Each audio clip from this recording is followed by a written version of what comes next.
Hey everyone, welcome again to the Rotten Horror Picture Show, the horror movie podcast where we talk about films off of the Rotten Tomatoes 200 Greatest Horror Movies list of all time. Damn it, I was doing so well the last few. You were doing so good. My name is Clay, and with me as always is Amanda. Amanda, how are you doing? I'm just dandy. How are you doing? I'm doing well. We had a little bit of a mix-em-up. So we were supposed to do Rec last time, but we decided to, because it was Halloween, we were going to do Fright Night. So now we're doing Rec, Yes. the Spanish found footage horror movie from 2007, which is number 144 on our list with an 89% rating, 89.411% adjusted. That's actually like the closest actual rating and adjusted rating I think we've had. Usually they're off by like a couple points. Yeah. This one is just like a couple tenths of a point or hundreds or whatever. I don't know. I don't know math. Yeah. 0.411. Yeah. Had you seen this one before? So, I had not seen this before. Mm-hmm. And I think I even said that when we recorded a couple episodes ago. But I have seen the English language, the American remake Sure. of this. Which is and I had not Quarantine, I believe, right? Yes. Right? Yeah. And I had not realized that that was a remake of anything, and I had certainly not realized that it was a remake of Rec. So I started watching this and had a little bit of an existential crisis because I was just like, wait, but the reporter is supposed to be blonde, and they're supposed to be in an American city, and this other thing is supposed to be different, but everything else is supposed to be exactly the same. Oh my God, I'm having a stroke. Like, that was my thought process until I think I said something to you, and you were like, oh, no. There's an American remake of this called Quarantine, and I was like, yes. Okay, thank God I have not totally lost my mind. That's interesting, though. That's a real Mandela effect of movies, because everything you're saying is like slightly to the left of this movie, where the reporter, she's not blonde, but she's not blonde. She's like a dirty, highlighted blonde kind of color. And also I am similar, where I have not seen, I had a similar reaction where about 5 or 10 minutes in, I was like, I know I've seen this story before, but I can't remember if it was the English version or the Spanish version. And I'm pretty sure I saw Quarantine and I didn't see this one. Yeah. And it's exactly what you were saying, where it's like everything is just slightly off center. Mm-hmm. Because it's almost identical. The movies are almost identical. Exactly. From what I remember, yeah. Yeah, exactly. It's almost precisely the same, just like they're slightly different actors, like in terms of how they look, and slightly different, just like tonally, and I don't know. But yeah, so that's my background. Had you seen this one before? I had not seen this one. I had also realized I had seen Quarantine, but I had not seen Rec. So I think, honestly, they're so similar that if I had seen both of them, I think they probably just blurred together in my mind. The only reason I know I've seen the American one is because I know one of the guys from That Thing You Do is in that one, so he stands out. Really? The guy, the main guy, the not the drummer guy, but the singer. I forget his name. Jonathan Sheikh, however you pronounce it. Is he one of the like firemen or something? Yeah, he's the main fireman there, I think. Interesting. Yeah. Okay. Huh. Anyway, we're going to take a quick break. We'll play the trailer for you, and then we will talk about Rec. Muy buenas noches, les habla Ángela Vidal. Hoy vamos a acompañar a una patrulla de bomberos en su recorrido nocturno por las calles de nuestra ciudad. Voy. Estamos frente a la puerta de la casa en la cual parece ser que una vecina ha tenido algún problema. ¡Llama a la policía! Joder, dejar de grabar ya. Perdón. Puto caso, Pablo, sigue grabando. Viene una ambulancia inmediatamente. Muy bien. Es un genio muy bueno. La situación es insostenible. Hay 2 muertos.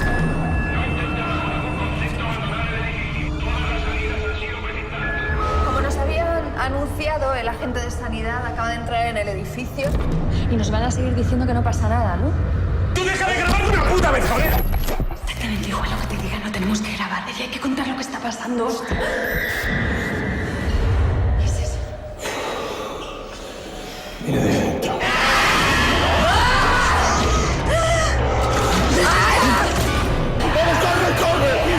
¡Tenemos que salir!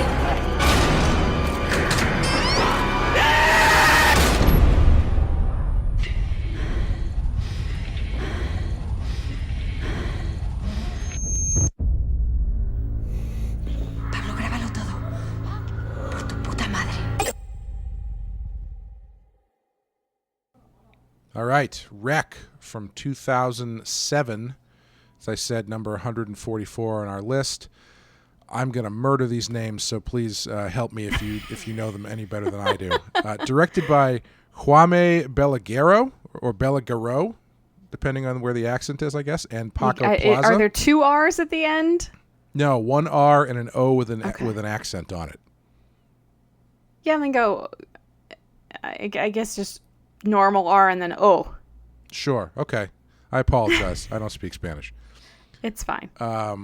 Which I found out as we watched this movie is not a hindrance, but we'll get to that because I think that the tack that they did take became a hindrance. But directed by Jaime Balaguerro and Paco Plaza, written by Jaime Balaguerro, Luiso Verdejo, and Paco Plaza, starring Manuela Velasco, Ferran Terrazza, Jorge Yamam Serrano, and a very mouthy child. Amanda, would you like to tell us what happens in Wreck? I would love to.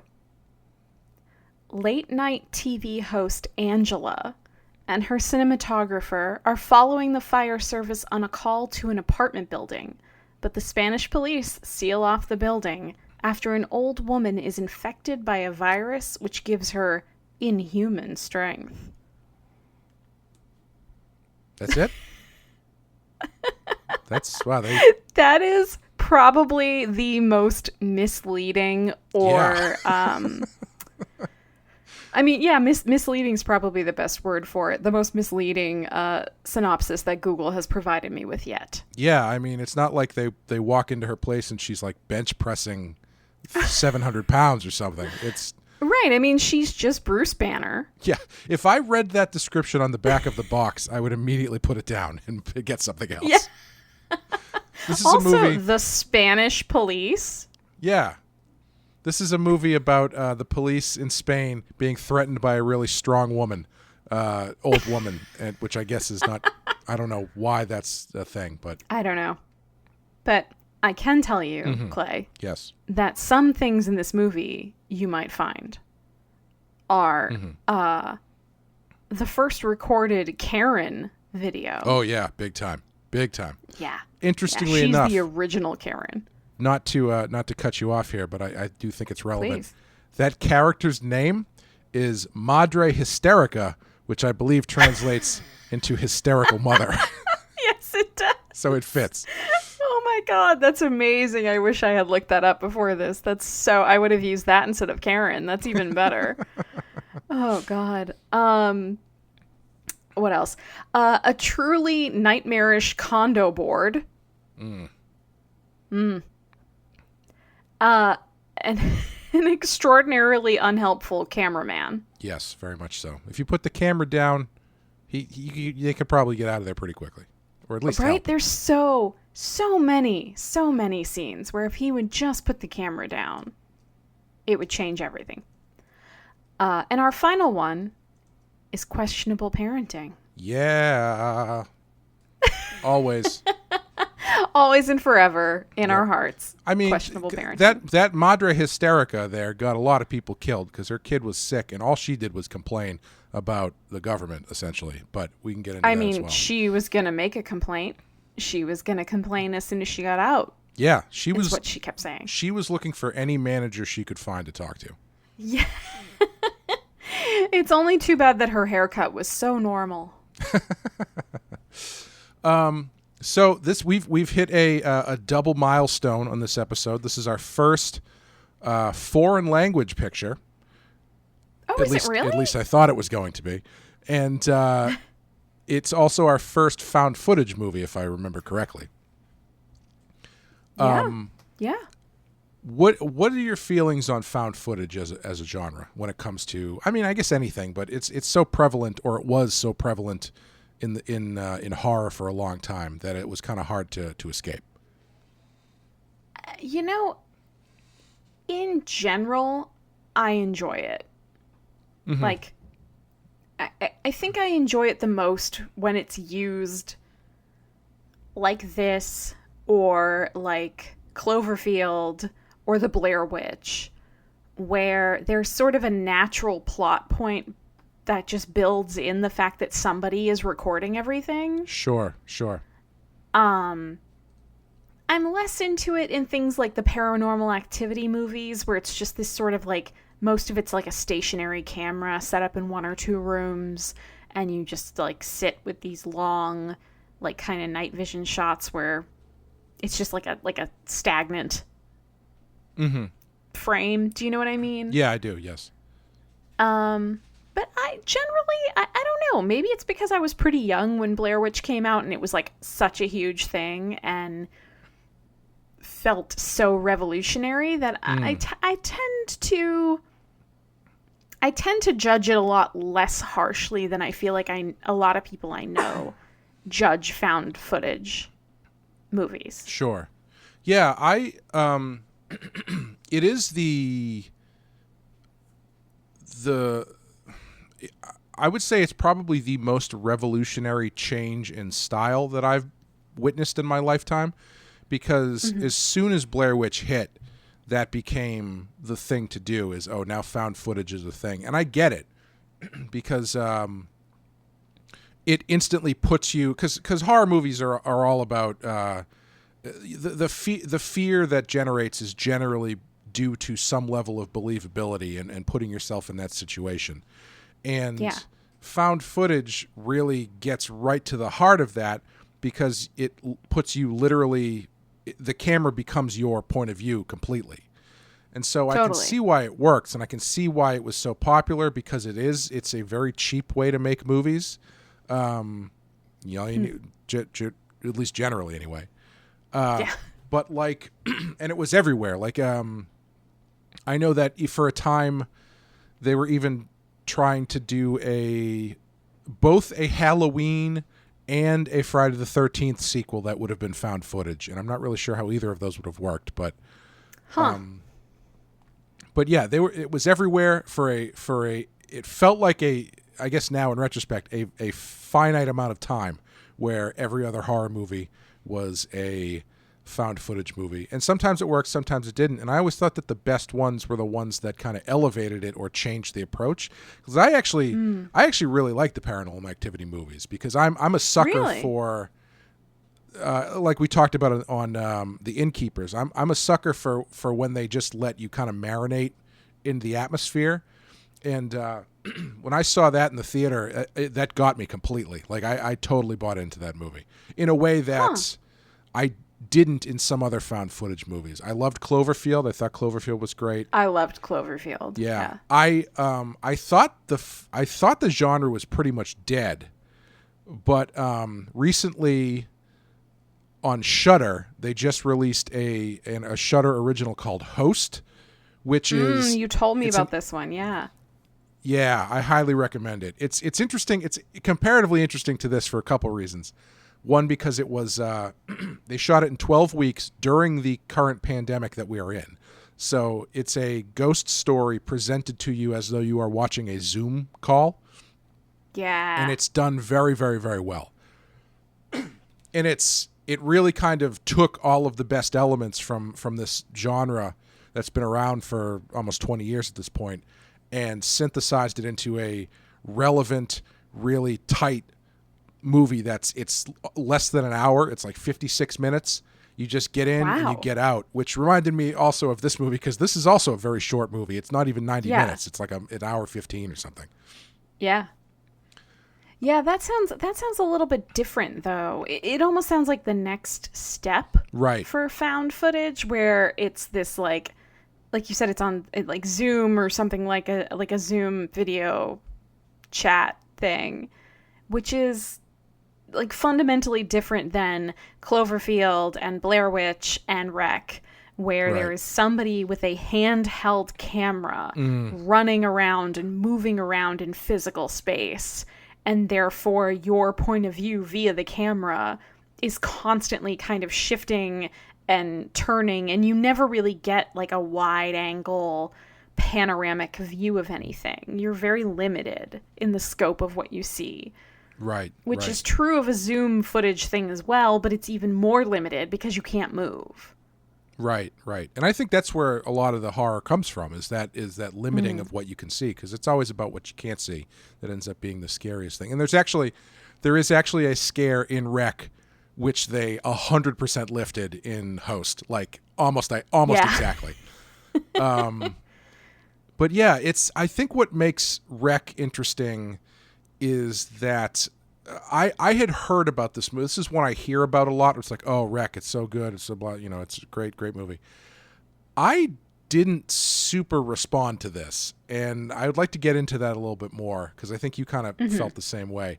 But when this came out, this was in 2007, and so you were right in the thick of found footage movies and right in the thick of zombie movies, because zombie stuff just took over the early 2000s.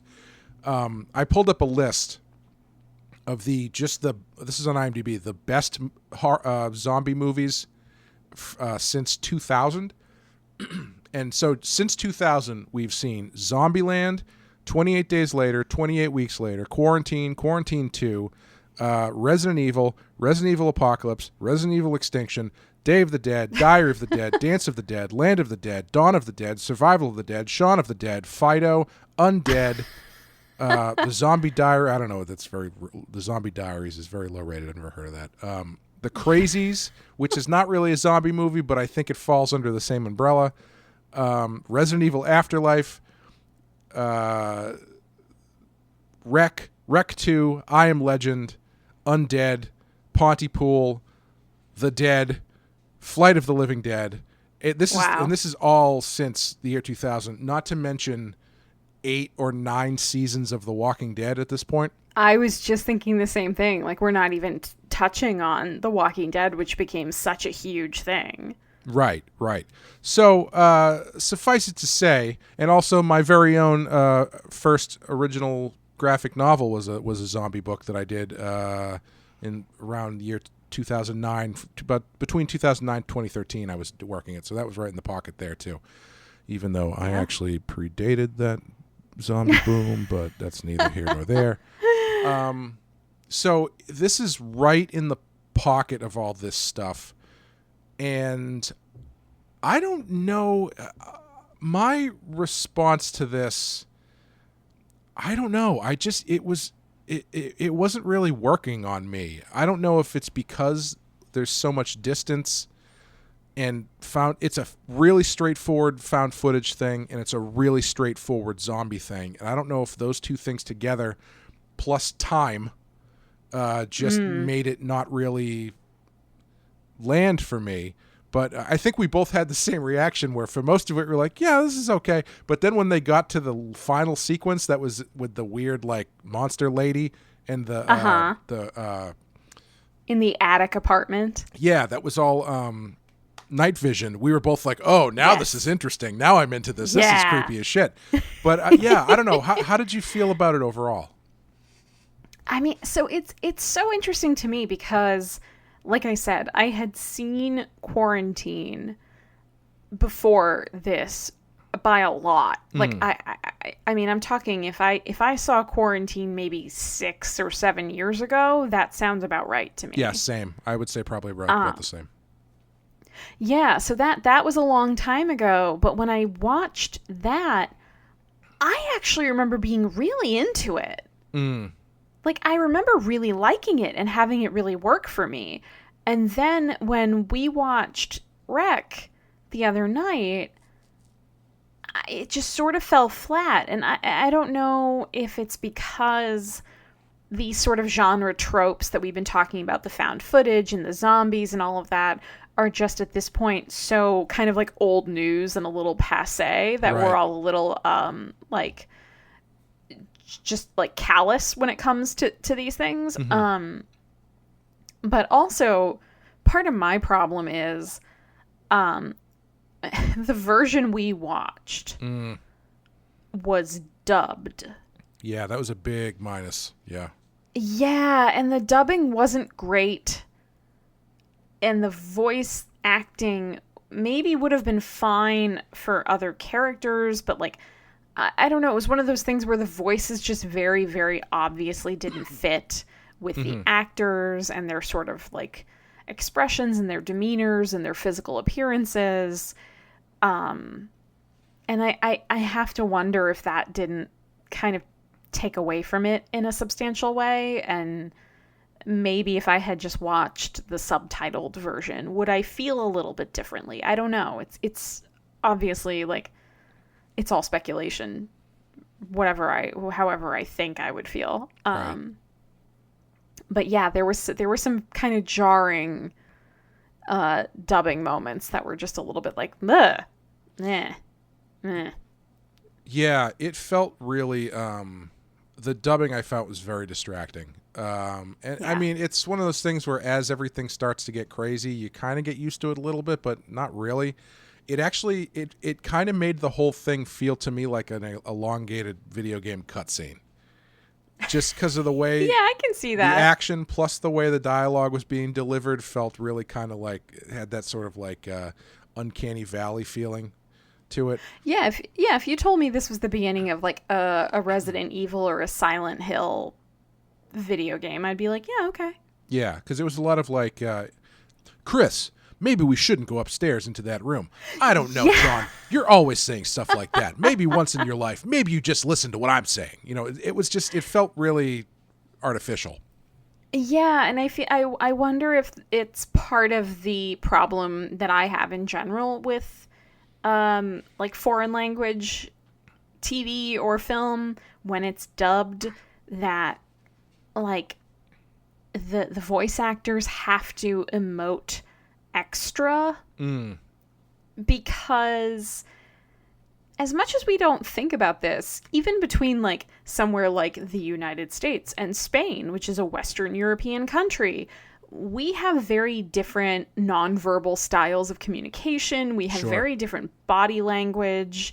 Like, you're kind of losing some facial expressions and some hand gestures and things like that you're not getting. So if you're going to dub it over in English, it's like, well, yeah, her sort of like waving her hand in that way or like looking down, like doesn't carry the same weight it might if it were already in English. So it's almost like they had to overemphasize their emotions and their reactions to things to sort of get the point across. It does really lend itself to overacting on the dubber, the dubbing voices side. And I also do think if you don't know the language that the movie is in and you're reading subtitles, the quality of acting goes up by like 50% at least, because it's very difficult. It's very difficult to tell when someone is speaking in a foreign language to your own whether or not their acting is good.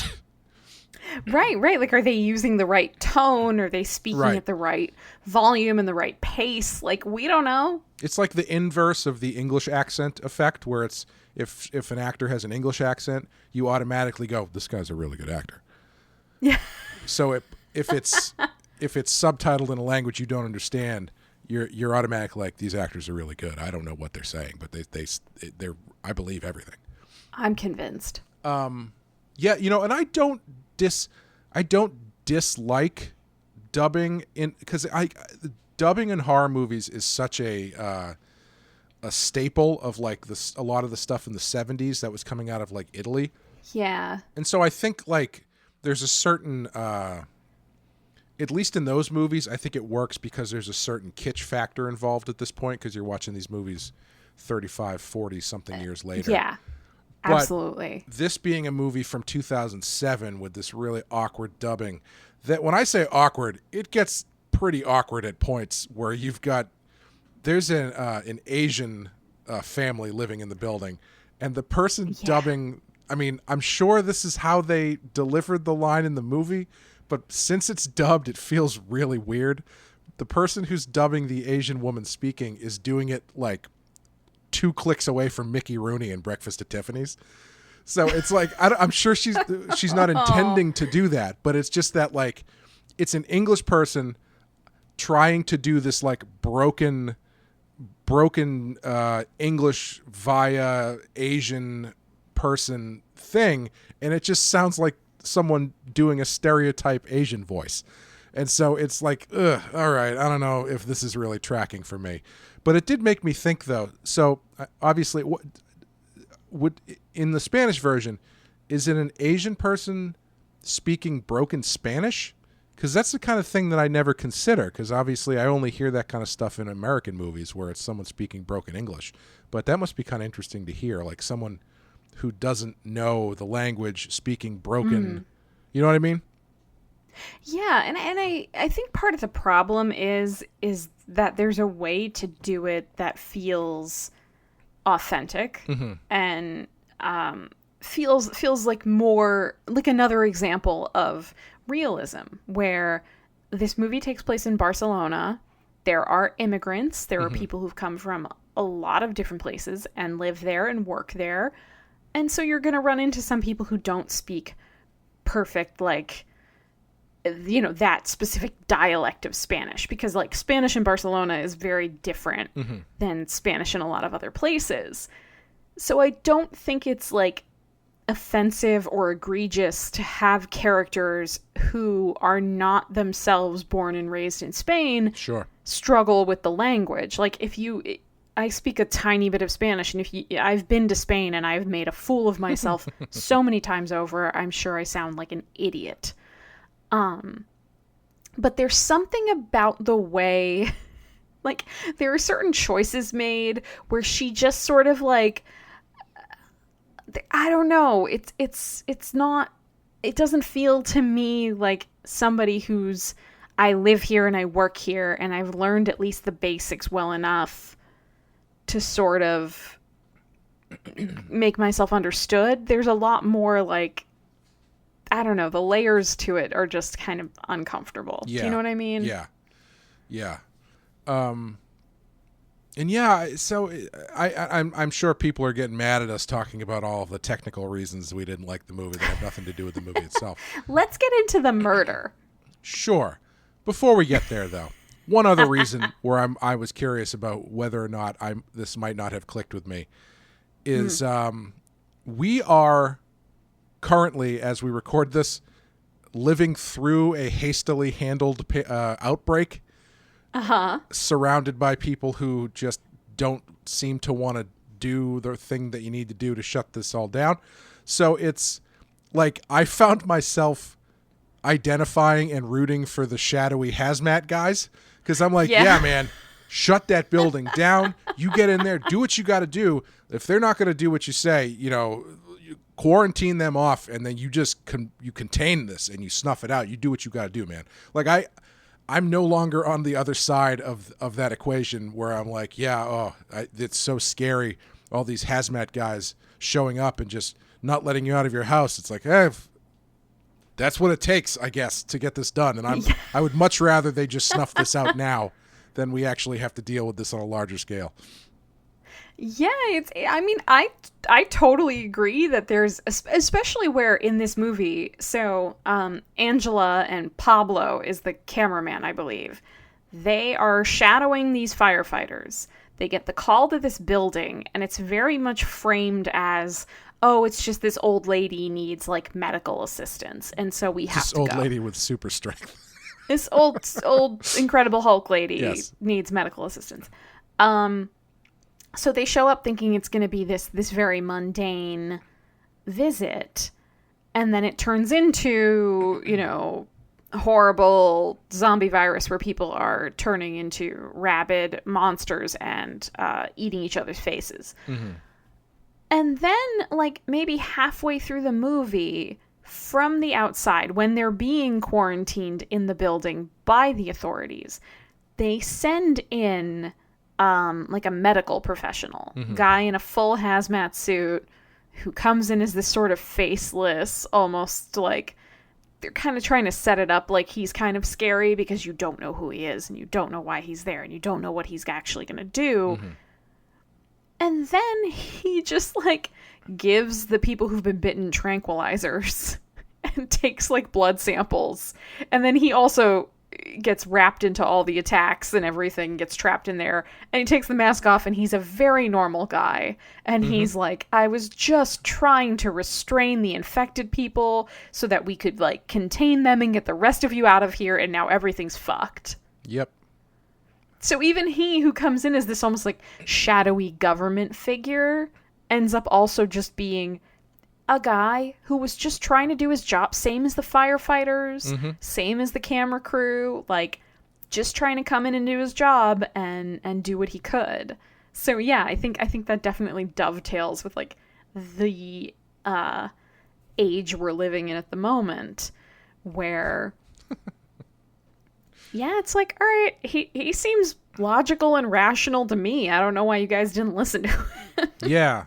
Yeah, that's part of what I found difficult to get into, because I'm tired of watching people respond stupidly to this stuff in real life. I don't need to watch this in a movie. Yeah. And you know, well, I mean, I'll save the rest of this conversation for later. But yeah, it's you know, as a zombie movie, I've seen plenty of zombie movies over my years, and I think it works pretty well. Like, if I'm taking my own personal feelings out of it, I think it's pretty good. Just from a filmmaking standpoint, I think they keep it what's the word? They keep it surprising to a good degree. Because if you don't, they don't give you any hint, even on the poster.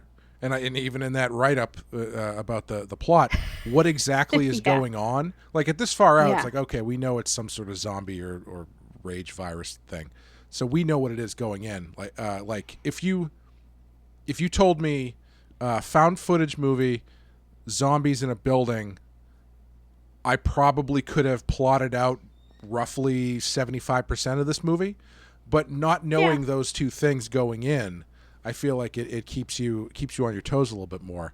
Starting especially with that great bit where the fireman just comes plummeting down through the stairwell. Yeah. Which apparently nobody knew was going to happen. None of the actors knew that was going to happen. Yes. Oh, they like aliened them. Yeah, they did. They did some of that, and they did a little bit of Blair Witch too, where I guess the actors were never given the script in its entirety, so none of them knew their characters' fates until like the day they were shooting their scenes. Oh, that's awesome. Yeah, except that it meant the other actors more often than not were very stressed and nervous and apprehensive on the day of the filming. Aww. But it worked great for the movie, because that stuff just, you know, it just feeds into the way everybody's feeling in the situation. Yeah, and that's interesting because, like, as you said, like, you can go into this movie without knowing that it's a zombie movie. And I think that's actually one of the positives of the sort of found footage style, because that was a big thing for Blair Witch as well, where it was like, oh, you know, it's like this small group of people go out into the woods and then question mark. And Cloverfield kind of did a similar thing, if I remember the marketing for that movie correctly, where it was like you didn't really see what was going on. You just saw a lot of like shaky camera running and heavy breathing and people being like, no, don't go that way, kind of stuff. Yeah, Cloverfield really, they take the Godzilla movie and basically just make it more realistic, and they put you on the ground so you don't really see the monster. You're just seeing the devastation. It's really, really well done. Right, and I think that's that, along with like those movies and this one, where you can go into it and not know from the start, like, what is the monster? Where did the monster come from? What kind of monster is it? It's one of the compelling things about found footage movies, where you have that limited visual, and so it limits your scope in a way that makes everything a little more anxiety inducing. Yeah, absolutely. And I do think another thing, horror tends to respond culturally to a certain extent based on what's popular. There's a reflection of the culture of the time. And I don't think it's a coincidence that found footage explodes after 9/11. Ooh, probably bad choice of words. Oh, yeah. Becomes very popular after 9/11. Wow, Clay. Because, you've got it as a concept, it's been around since the 60s. But I'm going off of a Wikipedia list here, between 1961 and 1999, which was Blair Witch, there's only 1, 2, 3, 4, 5, 6, 7, 8 found footage movies listed. But after Blair Witch, or I should say, there was Blair Witch in 99, St. Francisville Experiment in 2000, a movie called Gang Tapes in 2001. That's the only one in 2001. Then you've got one movie in 2002, then 1, 2, 3 in 2003, 1, 2 in 2004, 1, 2, 3, 4, 5. They just like every year there's multiple, whereas before 9/11 it was like a couple across 25 years. And I think it's a reflection of how much of that coverage was handheld camera on the ground during devastation. I mean, Cloverfield is a direct echo of that stuff. Yeah, I think there's absolutely like a kind of connective line between those two things. And I think you were sort of getting at this, where another part of it is, as technology has improved and having a handheld camcorder back in the late 90s, early 2000s, it wasn't a luxury item anymore. It was something that like normal people in normal families could have. And then going even further, once we all started getting smartphones, and anybody can record anything now. Like you can record for a really, really long time on a pretty standard like iPhone or whatever. Right. And I think that probably adds to it as well. Like you could have had one like the advances in recording and technology, or you could have had a horrific event like 9/11, but it was having both happening around the same time, I think, is what kind of leads us into the explosion of this genre. What's also interesting too is if you think about where this falls, you get the meat of the found footage movement, which like the reason found footage I think works or didn't work that well before Blair Witch, like say between 1960 and 1990, is because the whole conceit is it's a person actively filming something with a camera at all times, and that was just impractical. Like it was very hard to believe, I think. Even especially not somebody who's like moving around and involved in the action. Right. And even like Cannibal Holocaust, the found footage elements of Cannibal Holocaust is only like 25% of the movie. Like it's limited times where it's not them just holding a camera for the full 2 hours, you know? And what I find interesting is that found footage explodes. Again, sorry.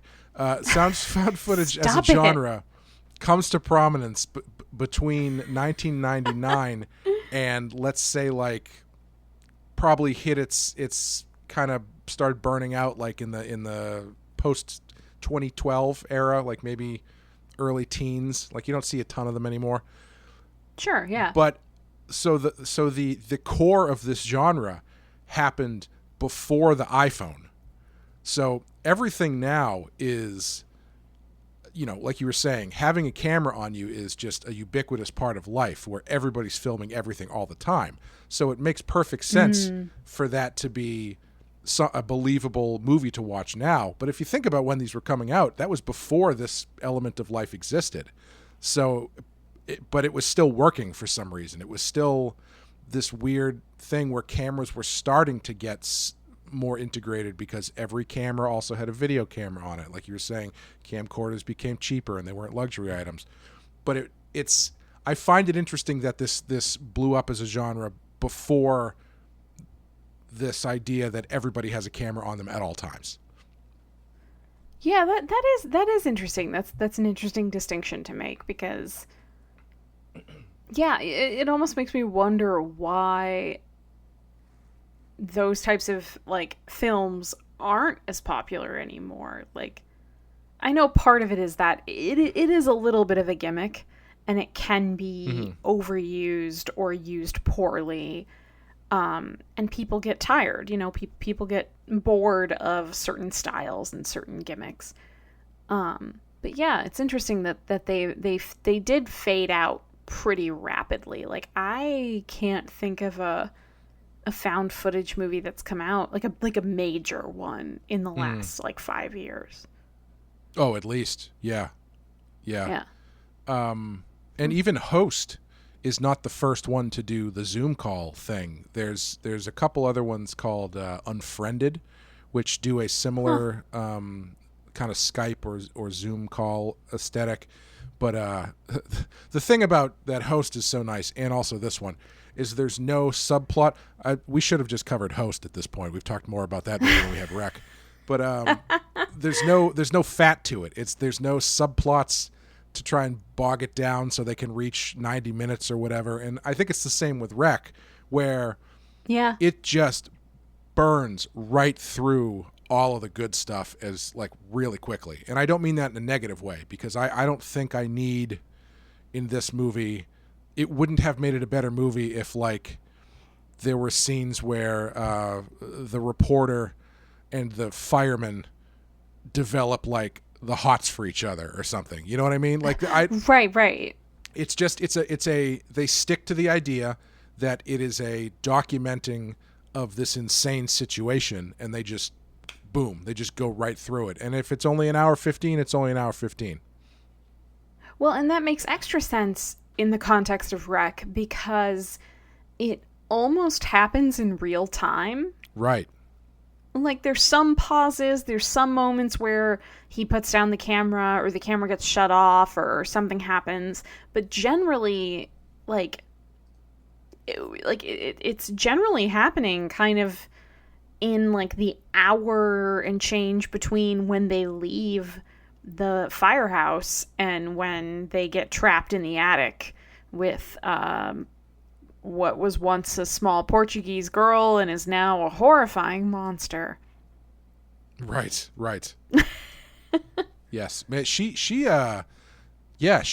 became very capable very quickly once she turned into a monster. Yeah.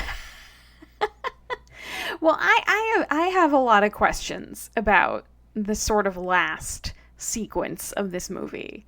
I don't know if we're quite ready to move on to that. Well, yeah, I would like to move on to that because, we're talking about the zombie genre a little bit. And this is a post 28 Days Later zombie movie where 28 Days Later, I guess you could say, reinvented the genre by going, what if they're not zombies, they're just like really mad? I love how angry this makes you. Well, no, it doesn't make me angry. The thing it makes you a little angry. The thing that did make me angry at the time, and I said this at the time, after I saw 28 Days Later, the first thing I said after the movie was, that was great, but I guarantee you the next zombie movie they make, the zombies are going to run. And the next movie that came out after that, I think, was Dawn of the Dead, where they had the running zombies. And I was like, yep, here we go. Yeah.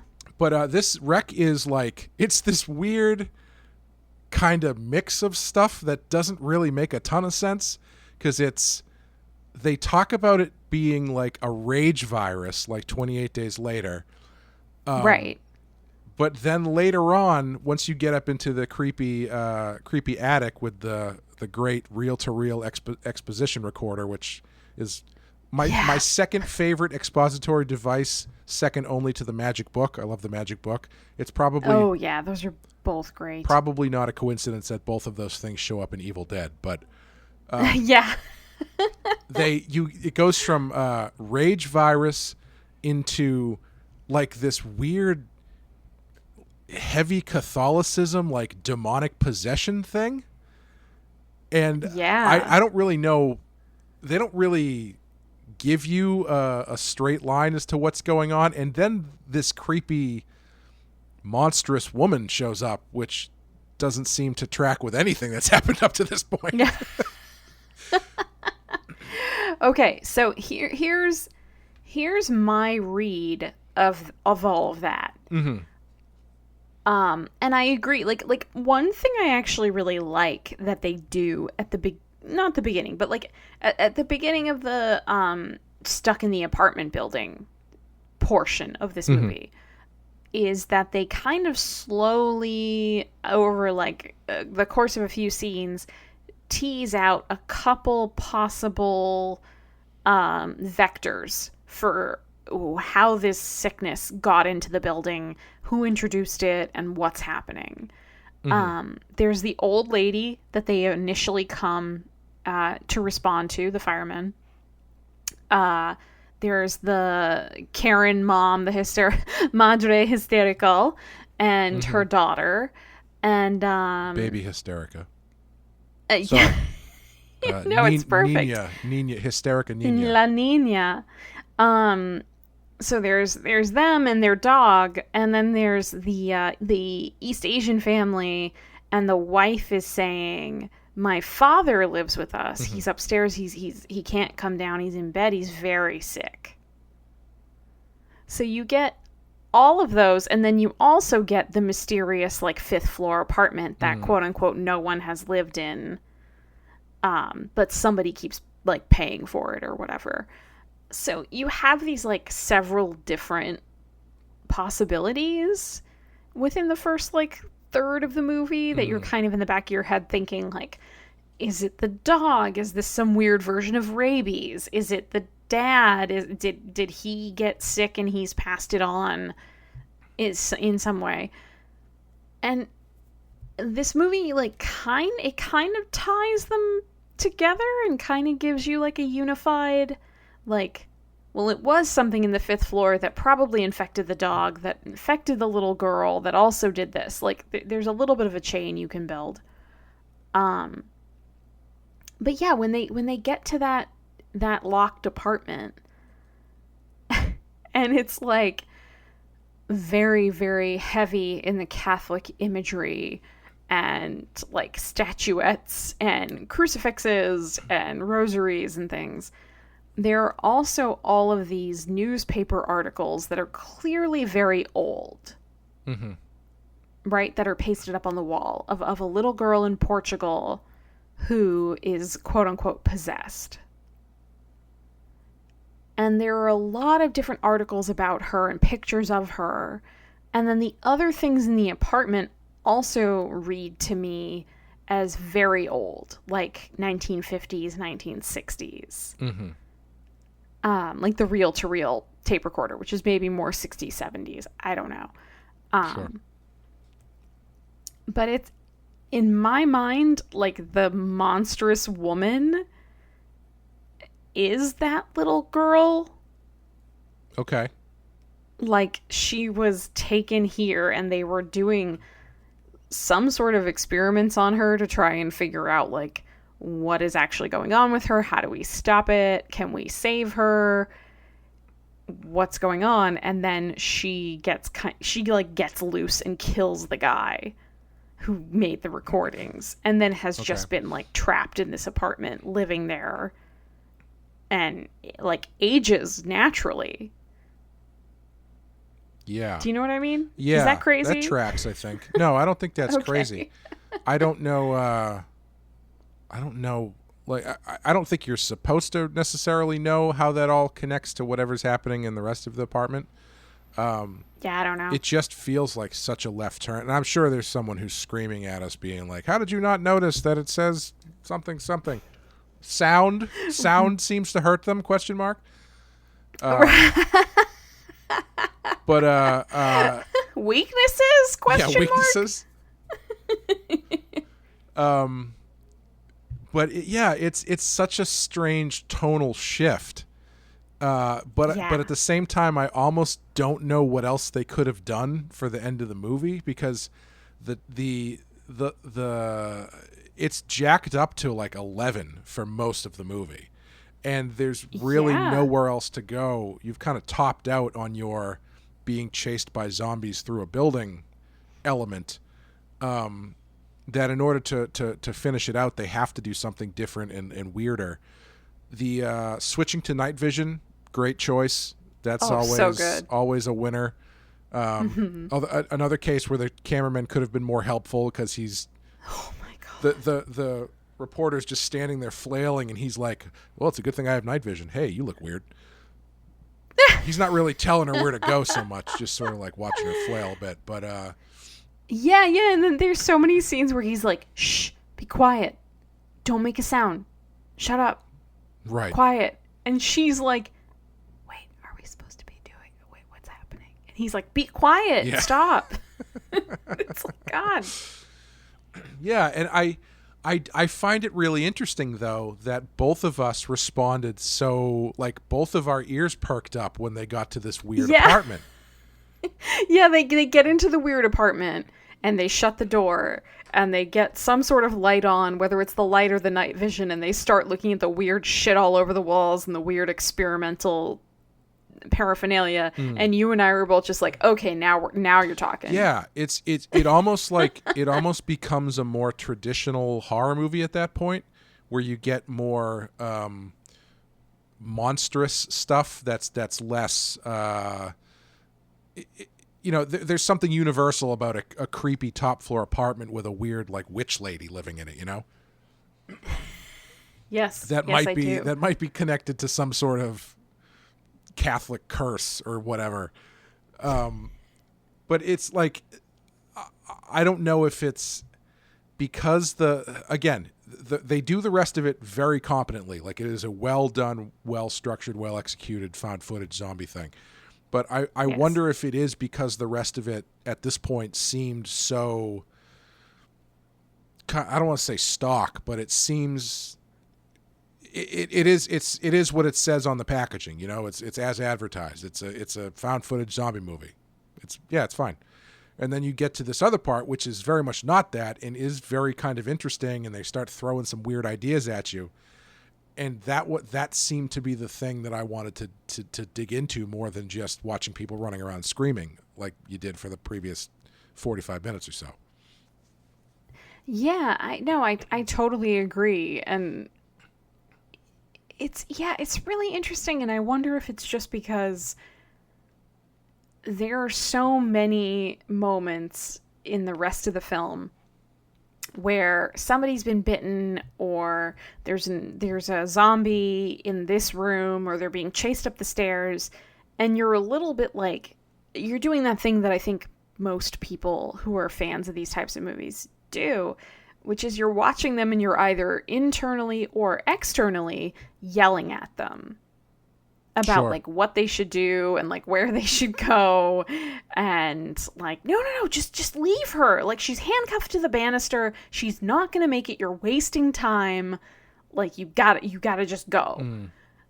And then when you get to this, like, you're going through so much of that for so long, and then you get to this scene where it's just the cameraman and Angela the reporter, and they've been driven to this apartment, and they're kind of like, they are stuck there. This is just the hand that they have to deal with, and they have to sort of slow it down and try to be strategic in some way. And I think that shift also can grab your attention after like 40 minutes of screaming and running away from, zombies that are like covered in blood, and then you're in this like very atmospheric apartment that is in and of itself such a tonal shift from the rest of the building, right, that it tells you something else is going on here. Like, there's been something you've been missing this whole time.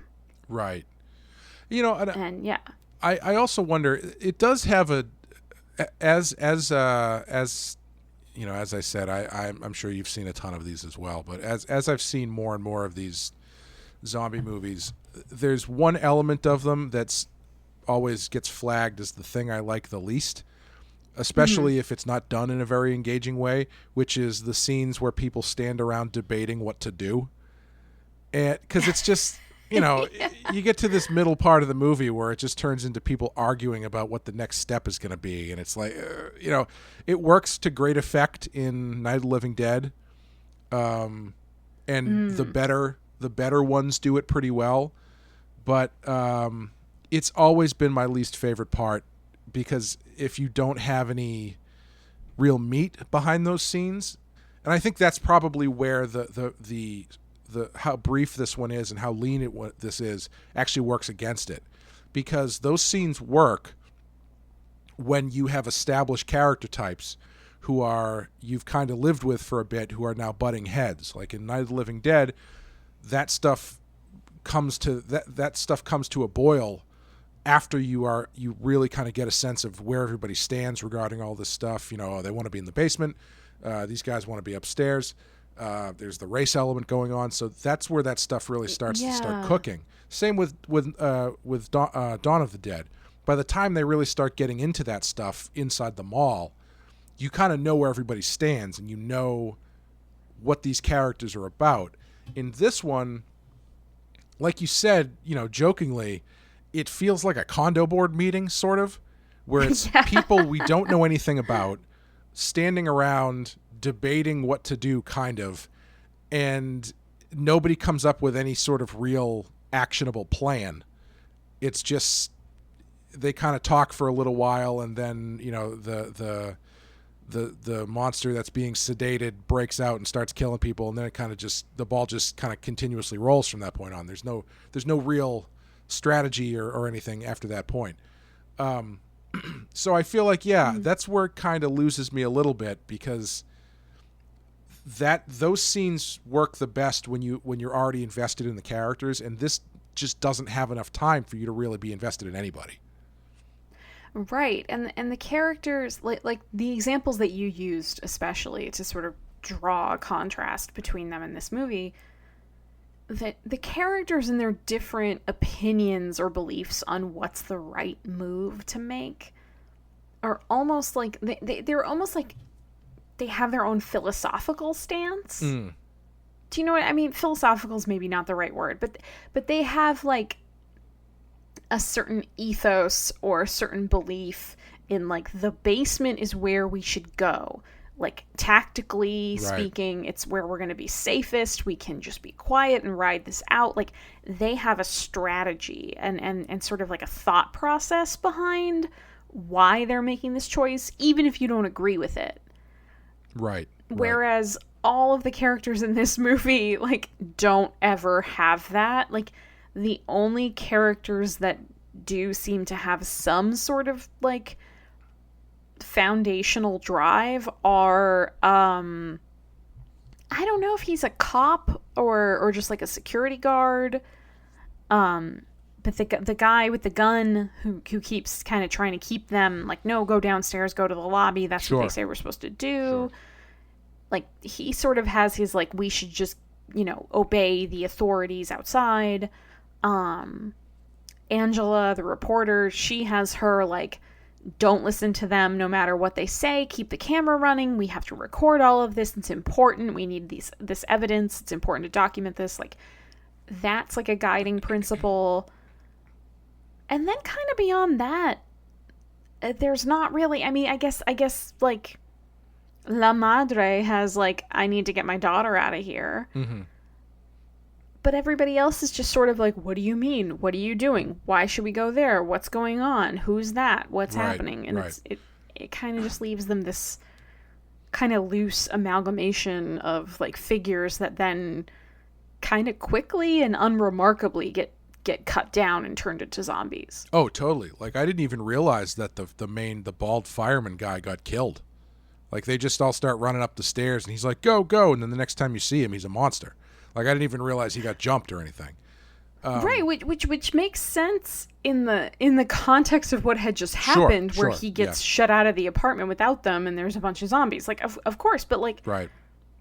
The fact that this movie doesn't show you any of that, it doesn't show him sort of preparing for a last stand. It doesn't let you hear him scream. Like, it's just the door closes and then it's quiet and he's out there, and maybe when the door opens he'll be okay, and probably he won't. Yeah. It is interesting because I think the best zombie movies work, I know it's cliche to say at this point, but it's the monsters aren't the zombies, the monsters are the people. And they're all about the tensions that are built in the situation. Because the zombies are a slowly encroaching force that are going to destroy everything. There's no way to stop them. And so all of your tension and terror that is not just, visceral gore stuff comes from watching the people deal with that tension and deal with that pressure. But you don't really have that in this because it's not really a survival movie. I guess it's technically a survival movie. I guess if I was going to compare them to amusement park rides, I would say something like Night of the Living Dead or Dawn of the Dead is like a really good roller coaster where it has moments of, tension when you're going up hills, and then you go into a bit of a free fall, and then there's some times where you get kind of spin around. It's not necessarily the same motion. There's a little bit of a nuance to what's going on and the things that you're dealing with. Whereas this feels more like a Tower of Terror type drop ride. Yeah. Where it slowly brings you up to the top, and then it just drops you. Which is not, I'm not saying one of those is better than the other. I can tell you which one I prefer, but I'm not going to say one is better than the other.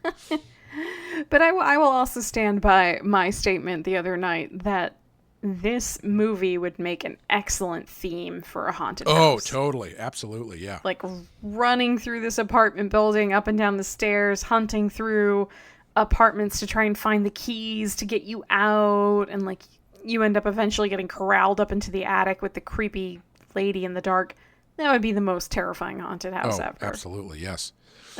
So just to sort of circle back and sort of look at this, because this is this genre is a different kind of zombie genre than, say, Return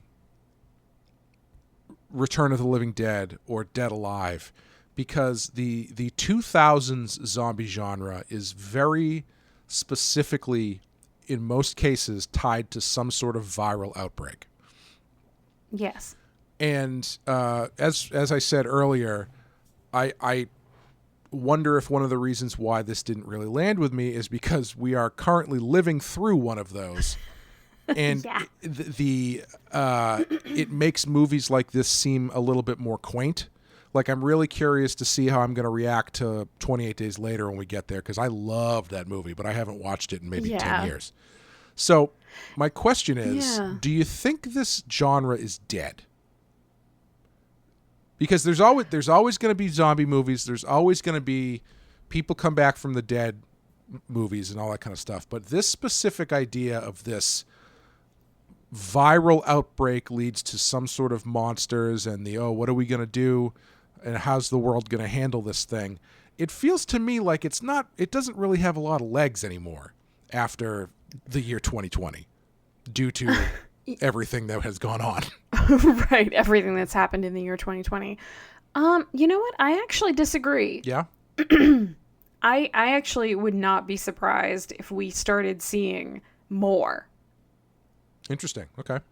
Well, because like you said, like talking about found footage movies and 9/11. Like after 9/11, there was this explosion of found footage movies. Now you said it this time. You said explosion, not me. All right, now I said it. Now who's insensitive? But probably me. I would never deny that. But like that was a really good point. And the fact that that kind of movie gained prevalence after a horrific disaster where we had, people just, we had raw footage of people falling out of the sky because that was their only escape from the collapsing towers. Like, and then we come up with all these horror movies where you have that same sort of, you know, it's not high quality footage and it's from somebody who was on the ground witnessing this.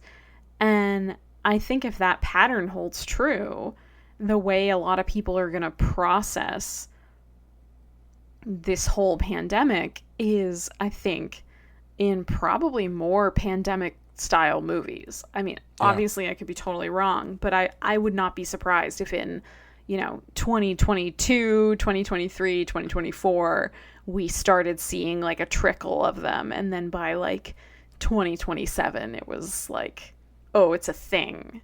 Sure. Yeah. Yeah, it's going to be interesting because, you know, as I said, Host is so of the moment. You could not be more of the moment than Host is as far as horror movies go. And I do wonder, and that's interesting because it takes place during this viral pandemic, but is very much a supernatural ghost movie.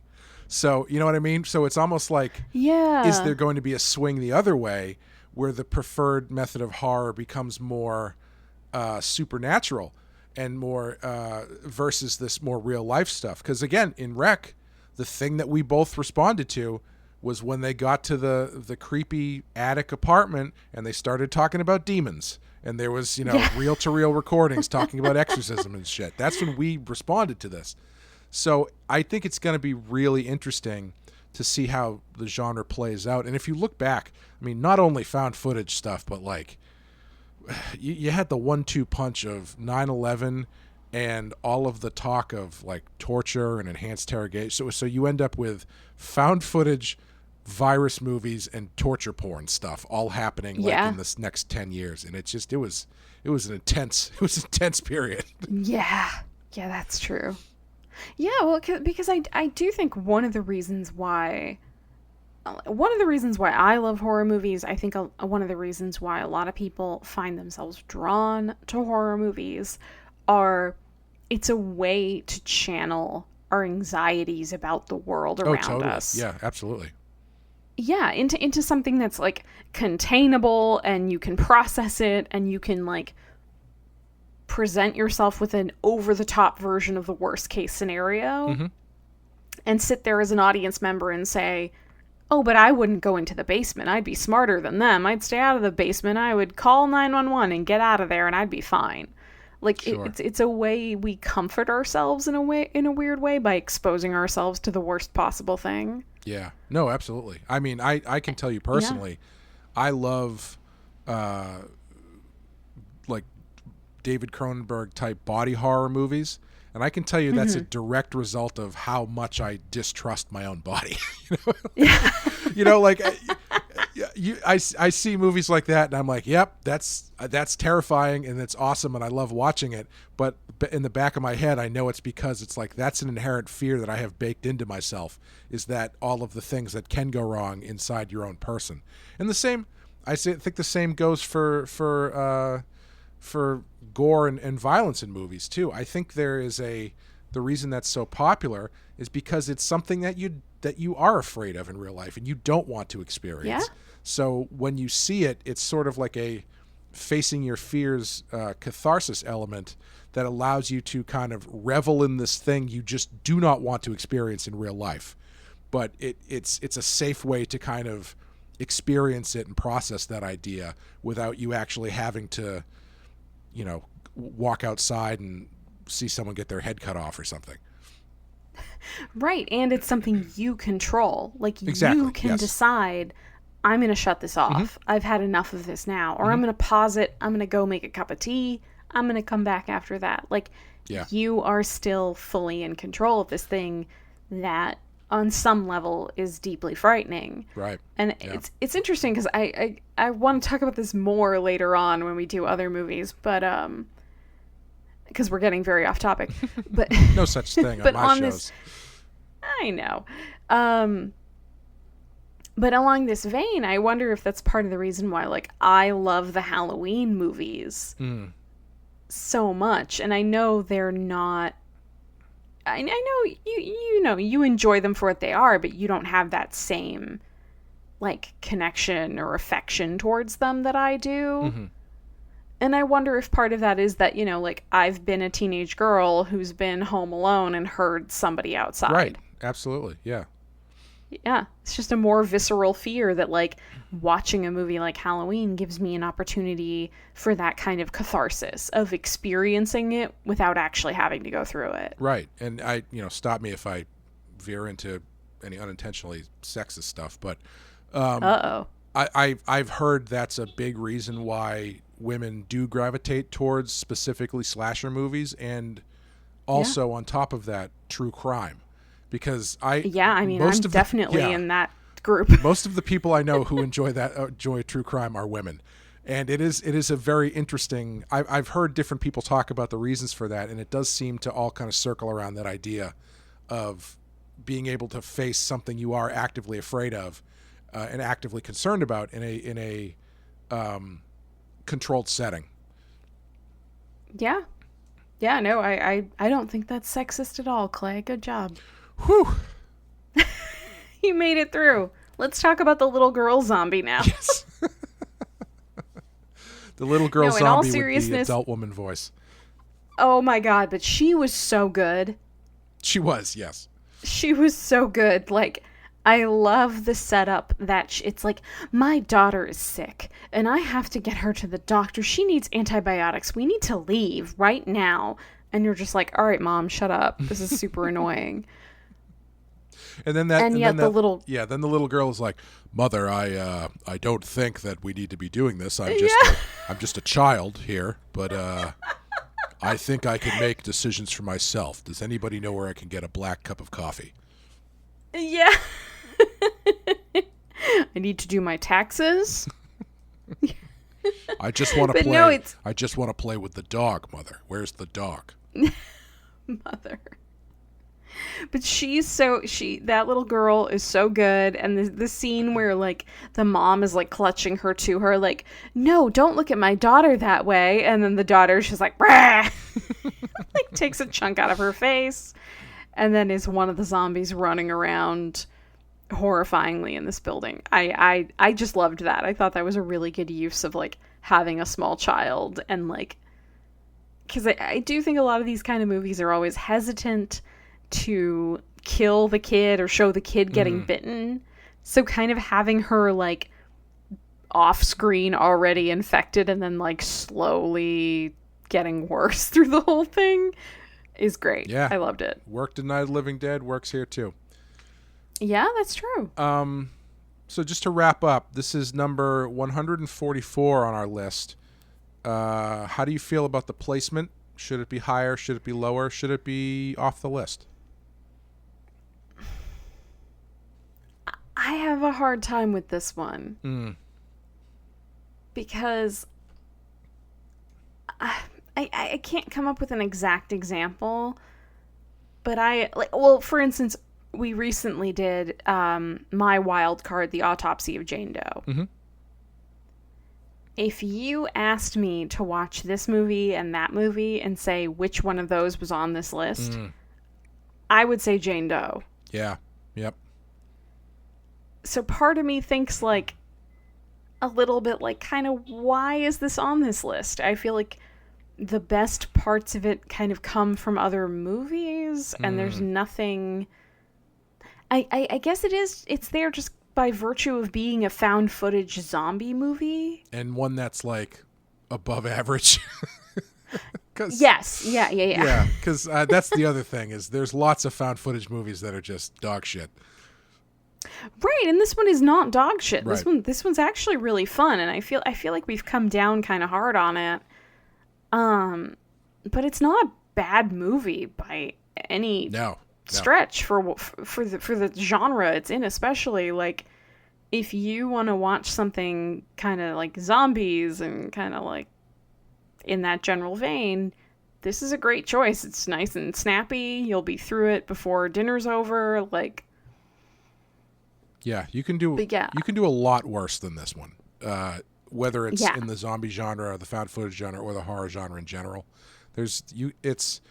I do think, I don't want to say we were unfair towards it, because I mean you respond to a movie the way you respond to a movie, but yeah, right. I think for me this is just a case of this one just feeling too dated. Ultimately, if I had to use a catch-all term, because it's so much of the era that it was produced. Like what you're actually watching, the content itself is not dated. It's not like everybody's walking around in with frosted tips and like low-rise jeans talking about right, Britney Spears or something. It's not, you know? It's not Scream. No, it's not that. It's just like the novelty of it, I think for me has worn off at this point. Well, yeah, and it isn't like I'm just trying to, like, all of the wild card movies that we've done thus far, the like 4, I think we've done 4. The fact that all of those are not on this list and this one is what keeps throwing me off. Sure. Do you know? Yeah, I would say, yeah, it's a really tough one ultimately to say. 144 is pretty low. Honestly, I would probably, if I'm going to keep it on the list, I'd probably put it lower. Interestingly, 145 is Paranormal Activity, so these two are right back to back with each other, which is kind of interesting. But, yeah, I would say that yeah, I would probably move it down a little bit. Yeah, I could comfortably put this in like the 170s, 180s. Yeah, I think so too. But yeah, I think ultimately I think it's a good movie. It's just not one that worked for me particularly. It had 3 sequels. So I mean, this was like a huge hit in Spain. It actually didn't come out in America until after Quarantine came out, interestingly. But overseas it was huge. I believe, if I remember correctly, the second one is supposed to be very good. I could be wrong, but I feel like anytime it comes up in conversation, I hear, Rec 2 is awesome. So I might have to go visit that at some point. But I'll be honest with you. Go ahead. Oh, I was just going to say, it's definitely not the third one, which I read the synopsis of, and it sounds batshit insane. Well, I was just going to say, I watched the trailers for 2, 3, and 4, and I got to tell you, God, they all looked more interesting to me than the first one. Yeah. Because, yeah, the third one is like, the second one is another found footage movie, but it involves like a SWAT team and a priest coming into the building, and it looked nuts. It's aliens. Yeah, it seems like it's aliens essentially. The third one is like half found footage, half regular movie, and takes place at a wedding. And it involves like the bride of the wedding wielding a chainsaw in her wedding dress, which, I mean, sign me up for that. Yeah.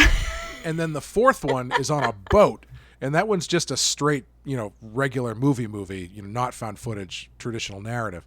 And even that one, I was like, well, I don't know. This one looks like it could be kind of good. Like, I don't know. I would be curious to watch at least one of the other ones just to see if I come out going, yeah, I like this one a lot more than the first one. Well, maybe we can make a Patreon episode about it. That's true. If we ever, my first plan I figured the first thing we would do was Friday the 13th, because none of those movies are on our list. And that will keep us occupied for literally a year. So we'll see what we get to and what we don't get to. I think, unfortunately, I'm gonna leave the future choosings of franchises up to the patrons. And I don't know if the Rec series is going to be as high on the list as, say, Halloween or Nightmare on Elm Street or something. But we'll see. We'll see what happens.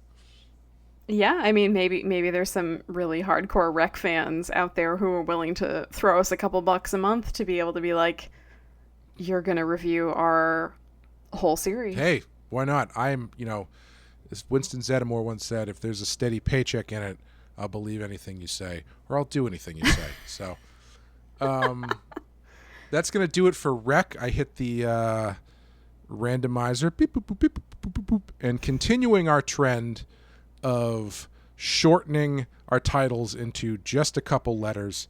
Next time we will be doing number 42, which is 2017's It. Ooh. Yes. I'm excited. I am too. I have a lot of thoughts about that movie.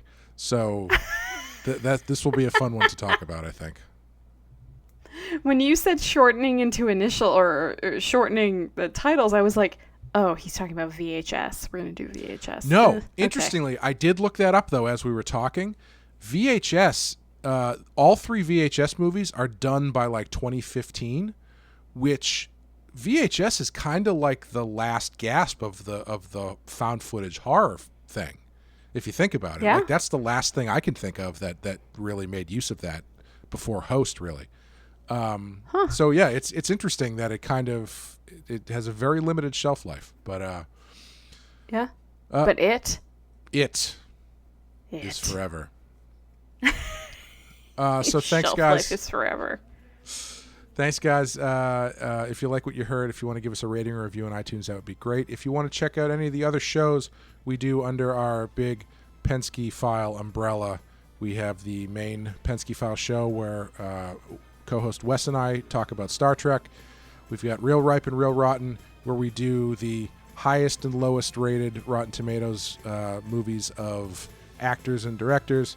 We've got the Badass podcast where myself and DC Comics artist Sean Murphy talk about Batman the Animated Series. We got a lot. We're doing a lot of stuff. So yeah. If you like hearing people talk at you about things you've watched on TV, we got you covered, is what I'm saying.